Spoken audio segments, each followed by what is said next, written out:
আচ্ছা, আজকে আমরা যে গল্পটা নিয়ে আলোচনা করব সেটা বেশ রহস্যময় আর ভয়ের। হ্যাঁ, রবি আর মীরা একটা কাপল, ওরা মাইসুরে ঘুরতে গেছিল। হুম। তো অনলাইনে একটা দারুণ হেরিটেজ হোটেলের বিজ্ঞাপন দেখে, নাম শান্তি ভবন হোটেল, বেশ ভালো ডিল দেখে বুক করে ফেলে ওরা। কিন্তু গল্পটা তো অন্যদিকে মোড় নেয়, তাই না? আমাদের আজকের উদ্দেশ্য হলো এই অদ্ভুত ঘটনার গভীরে যাওয়া। একদম শুরুটাই কেমন যেন গোলমেলে, মানে হোটেলটা খুঁজে পেতেই ওদের বেশ বেগ পেতে হয়েছিল। লোকেশনটা কি ঠিকঠাক ছিল না? ফোনে যে ডিরেকশন দিয়েছিল সেটা ধরে জঙ্গলের মতো একটা জায়গার ভেতর দিয়ে গিয়ে ওরা পৌঁছায়, কিন্তু পৌঁছে দেখে, মানে যা দেখেছিল বিজ্ঞাপনে তার সাথে কোনো মিলই নেই। মিললেই মানে কতটা তফাৎ! আরে আকাশ পাতাল তফাৎ। সুন্দর ছবির বদলে একটা পুরনো ভাঙাচোরা বাড়ি, আর দারুণ সুইমিং পুলের জায়গায় একটা কবরস্থান। বলেন কি, কবরস্থান? শুরুতেই তো ধাক্কা। হ্যাঁ, আর ফোনের ব্যাপারটা আরও অদ্ভুত। পৌঁছানোর আগে রবি যখন ফোন করেছিল, বেশ ইয়াং একটা মেয়ের গলা শুনেছিল, আচ্ছা। কিন্তু রিসেপশনে গিয়ে দেখে কেউ নেই।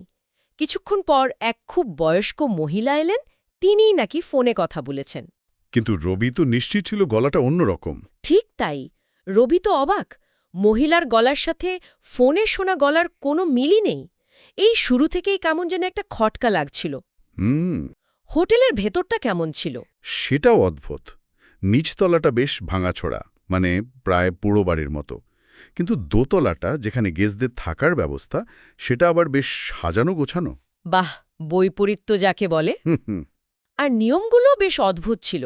যেমন হোটেলে নাকি শুধু ননভেজ খাবারই পাওয়া যায়। শুধু ননভেজ? রবি তো ভেজিটেরিয়ান ছিল, তাই না? হ্যাঁ, সেটাই। রবি ভেজিটেরিয়ান শুনেও তারা বলল এটাই নিয়ম। আর খাবার অর্ডার করলে নাকি 1 ঘন্টা লাগবে সার্ভ করতে। 1 ঘন্টা? এটাও একটা অদ্ভুত নিয়ম। এরপর রাতের খাবারের অর্ডার দেওয়ার সময় রবি আবার ফোন করে, আবার সেই বৃদ্ধার গলা। হুম। আর ফোনটা রাখা মাত্রই, মানে ঠিক রাখার সঙ্গে সঙ্গেই পুরো হোটেলের আলো চলে গেল, কারেন্ট চলে গেল। মানে পুরো অন্ধকার? এটা কি কাকতালীয়? মনে তো হয় না, কারণ তার চেয়েও আশ্চর্য ঘটনা হলো, যেখানে বলা ছিল খাবার আসতে 1 ঘন্টা লাগবে, হ্যাঁ। সেখানে কয়েক মিনিটের মধ্যে সেই বৃদ্ধা খাবার নিয়ে হাজির, একেবারে ঘুটঘুটে অন্ধকারে। এটা তো অবিশ্বাস্য। আলো নেই, তার মধ্যে এত তাড়াতাড়ি খাবার এলো কি করে? সেটাই তো। রবি তো অবাক হয়ে মোমবাতি চাইল, হ্যাঁ। কিন্তু বৃদ্ধা সঙ্গে সঙ্গে তীব্রভাবে বারণ করে দিলেন। বললেন, আগুন একদম নয়। আগুন একদম না? একটা মেন্টাল হসপিটাল ছিল, যেটা আগুনে পুড়ে গেছিল। ও আচ্ছা, তাহলে কি এই ঘটনার সাথে হোটেলের এই নিয়মের কোনো যোগাযোগ আছে? মনে তো হচ্ছে। ব্যাপারটা আরও রহস্যময় হয়ে ওঠে খাবারের সময়। খাবারের কি হলো? রবি, যে জীবনে কোনোদিন ননভেজ খায়নি, সে কিন্তু খাবারটা খেল এবং তার বেশ ভালো লাগলো। ভেজিটেরিয়ান রবি ননভেজ খেলো এবং পছন্দও করল। হ্যাঁ, কিন্তু মীরার কাছে স্বাদটা খুব অদ্ভুত, মানে অচেনা আর অস্বস্তিকর লাগল। খাওয়ার পরেই দুজনেরই অসম্ভব ক্লান্তি লাগতে শুরু করল। রবি তো প্রায় সঙ্গে সঙ্গেই ঘুমিয়ে পড়ল। এই ঘুমিয়ে পড়াটা কি স্বাভাবিক ছিল, নাকি খাবারের মধ্যে কিছু? সেটাই তো প্রশ্ন, কারণ এরপর যা হলো সেটা সত্যিই ভয়ঙ্কর। মাঝরাতে মীরার ঘুম ভেঙে গেল। কি হলো? ও রবিকে স্পর্শ করে দেখল, ওর গায়ের চামড়াটা কেমন যেন মাছের বা সাপের আঁশের মতো খসখসে লাগছে। আঁশের মতো? হ্যাঁ, আর রবির নিঃশ্বাসের শব্দটাও, মানে ঠিক মানুষের মতো নয়, কেমন যেন পশুর মতো গড়গড় আওয়াজ। কি ভয়ঙ্কর! মীরা ভয় পেয়ে উঠে বসল। দেখে রবি বিছানায় নেই। নেই? তাহলে কোথায়? ঘরের সিলিং থেকে উল্টো হয়ে ঝুলছে। অবিশ্বাস্য! এ তো কোনো হরর সিনেমার দৃশ্য।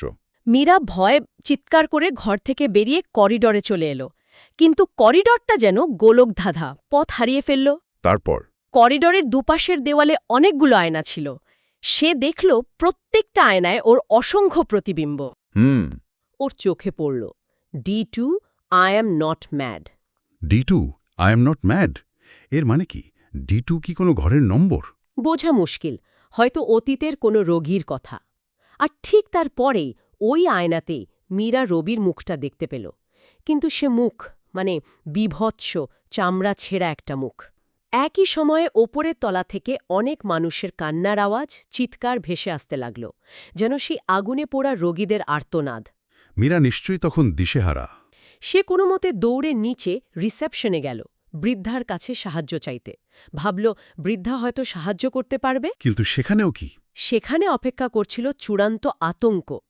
বৃদ্ধা কোনো কথা না বলে শুধু ইশারায় ডেস্কের নিচটা দেখাল। ডেস্কের নিচে কি ছিল? মীরা উকি মেরে দেখল ডেস্কের নিচে গুটিয়ে বসে আছে একটা অদ্ভুত প্রাণী, পশু আর মানুষের মিশেলের মতো। আর তার মুখটা রবির। কি, রবির মুখ? হ্যাঁ, আর মীরা এটা দেখে স্থির হয়ে যাওয়ার আগেই বৃদ্ধা রবির কাটা মাথাটা ওর দিকে ছুঁড়ে মারল। কাটা মাথা? হোটেল উধাও? মানে সেখানে শুধু একটা পুরো বাড়ির ধ্বংসাবশেষ পড়ে আছে, সম্ভবত সেই পুরনো মানসিক হাসপাতালে ধ্বংসাবশেষ। এ তো অবিশ্বাস্য।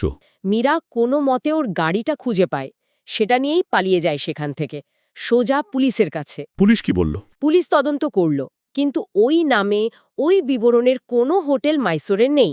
যে ফোন নম্বর থেকে ওরা বুক করেছিল সেটাও অস্তিত্বহীন। আর রবি? রবি পুরোপুরি নিখোঁজ, কোনো খোঁজই পাওয়া গেল না তার। তাহলে রবি কোথায় গেল? আর মীরার কি হলো? এই ঘটনার পর মীরা মানসিকভাবে সম্পূর্ণ ভেঙে পড়ে। সে তার বোনের কাছে চলে যায়, কিন্তু ধীরে ধীরে মানসিক ভারসাম্য হারিয়ে ফেলে। ভারসাম্য হারিয়ে ফেলে মানে? শোনা যায় সে এখন প্রায় একা একা কথা বলে, আর দেওয়ালে বা নিজের শরীরেও নাকি ক্রমাগত লিখতে থাকে, B1 I am not mad, B2 I am not mad. B1 B2? আগে ছিল D2, এখন B1 B2। এই কোডগুলোর মানে কি? সেটাই তো রহস্য। তাহলে পুরো ব্যাপারটা কি দাঁড়ালো?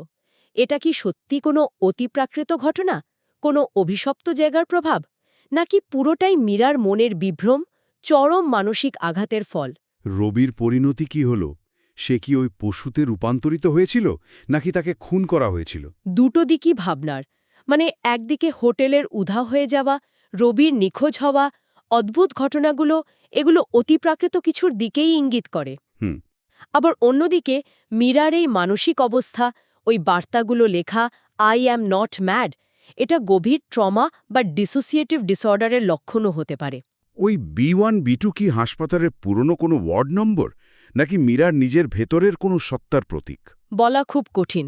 কোনো জায়গার অন্ধকার অতীত কি সত্যি সেখানে যাওয়া মানুষদের এতটা প্রভাবিত করতে পারে? নাকি চরম ভয় আর মানসিক চাপই এই ধরনের বিভ্রম বা বাস্তবতার বিকৃতি তৈরি করতে সক্ষম? হয়তো সত্যিটা লুকিয়ে আছে ওই ধ্বংসাবশেষের মধ্যেই, অথবা মীরার মনের গভীরে। ওই বারবার লেখা আই এম নট ম্যাড কথাটাই যেন সবচেয়ে বড় প্রশ্নচিহ্ন রেখে যায়।